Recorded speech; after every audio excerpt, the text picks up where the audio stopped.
Ibu bapak, saudara-saudari, teman-teman muda, serta anak-anakku yang terkasih, tentu kalau mendengarkan bacaan pertama dan juga bacaan Injil, pasti saya yakin, seyakin-yakinnya bacaan ini cukup familiar, cukup terkenal ya, di telinga kita semua.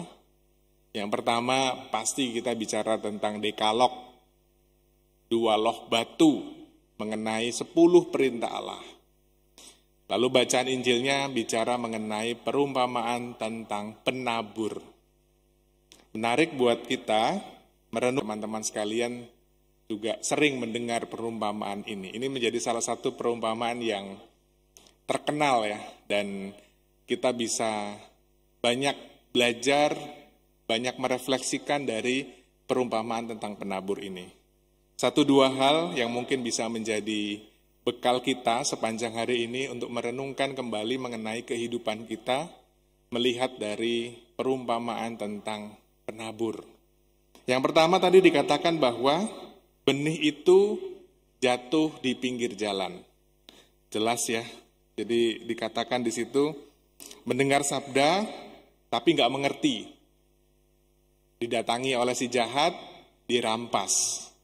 Ini saya membayangkan ya, kita itu seperti mau ikut pertandingan, tapi karena sudah merasa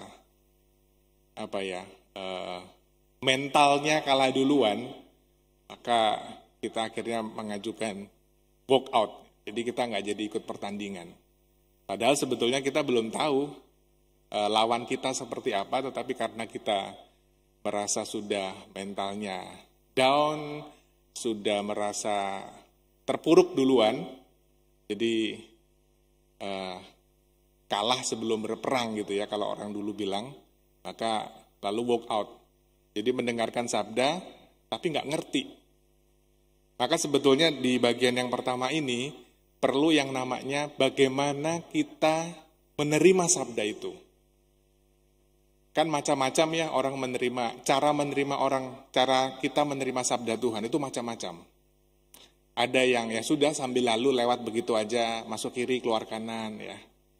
Ada kalau yang kita ikut misa atau ikut renungan online di mana-mana, tapi ya kalau hanya sekedar mendengarkan lalu tinggal tidur misalnya, ya akan sama saja.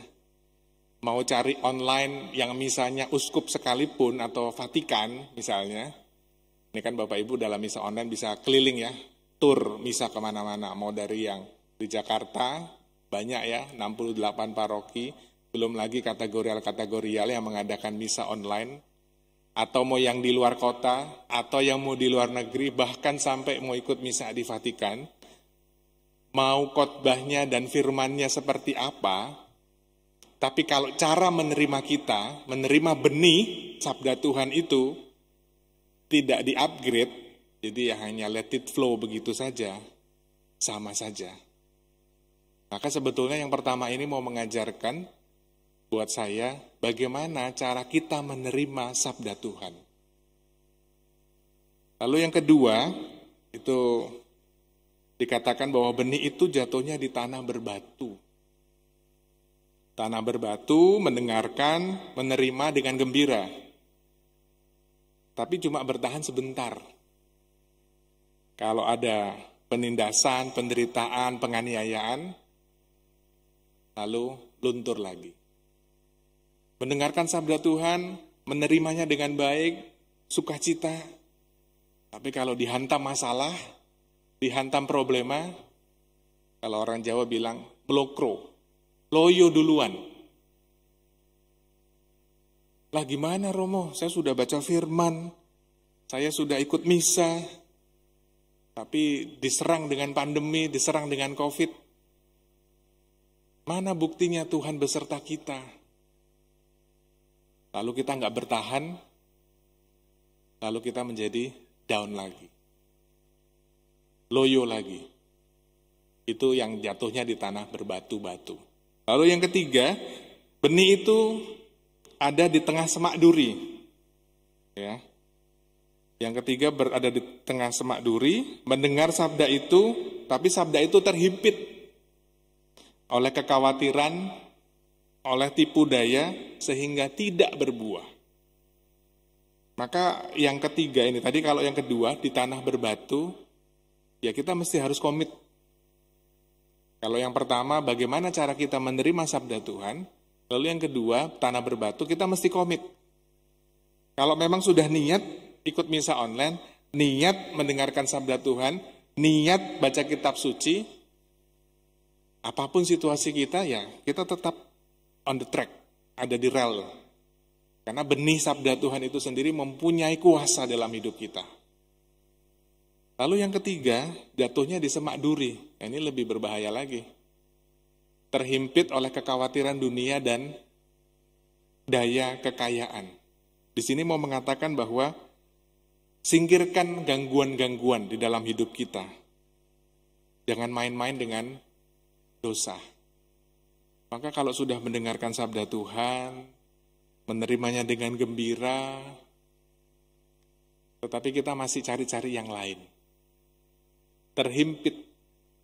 Jadi sebetulnya sudah masuk tuh benihnya, tapi di dalam tuh terhimpit. Gayanya ikut misa, ya kan? Gayanya pelayanan.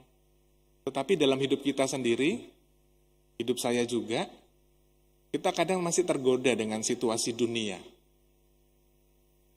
Itu yang ketiga. Lalu yang keempat, ditaburkan di tanah yang baik.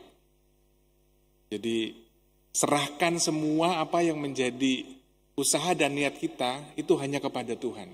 Bukan untuk kemuliaan kita, bukan untuk kebanggaan pribadi, tapi hanya untuk demi kemuliaan Tuhan yang lebih besar.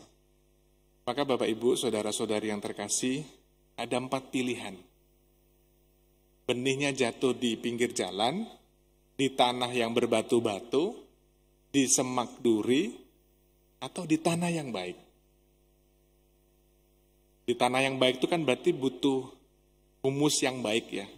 Humus itu kan dari akar katanya sampai pada nanti humili dalam bahasa Latin. Itu kita butuh yang namanya kerendahan hati.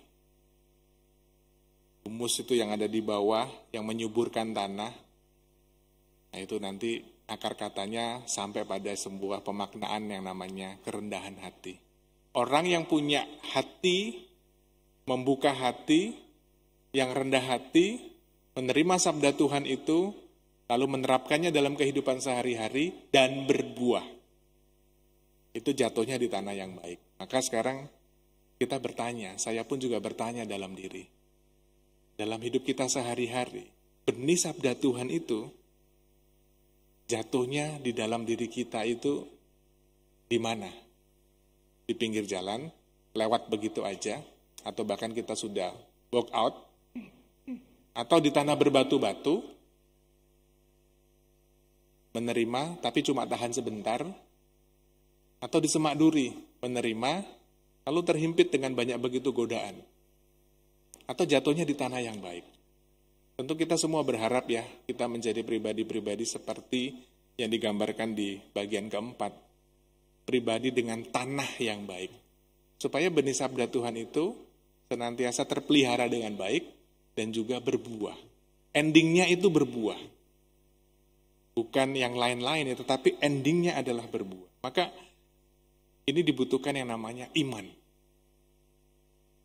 Sekarang semua boleh di lockdown, semua boleh dihentikan, tetapi iman tetap harus bertumbuh.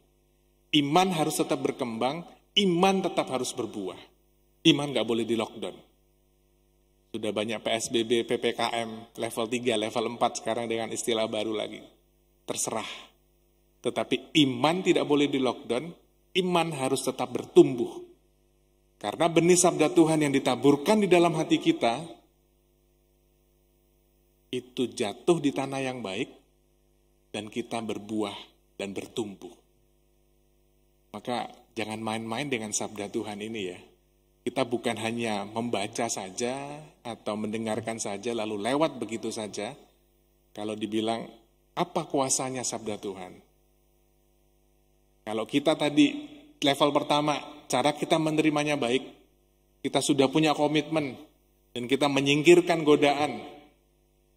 dan iman kita bertumbuh, maka sabda Tuhan yang setiap hari bahkan kita baca, kita dengarkan, bisa senantiasa punya daya dan kekuatan. Maka Bapak Ibu, saudara-saudari yang terkasih, kita mohon rahmat dalam Ekaristi hari ini.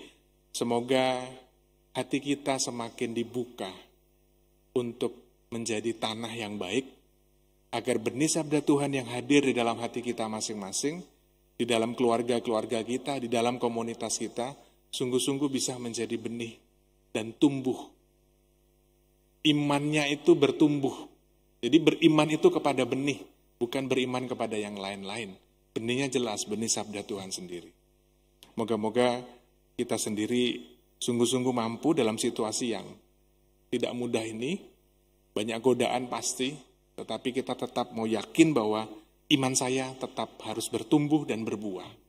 Iman tidak bisa di lockdown, iman tidak bisa kena PSBB, iman tidak bisa kena PPKM. Tapi iman tetap harus bertumbuh karena itulah menjadi dasar fondasi bangunan hidup rohani kita. Tuhan Yesus memberkati. Amin.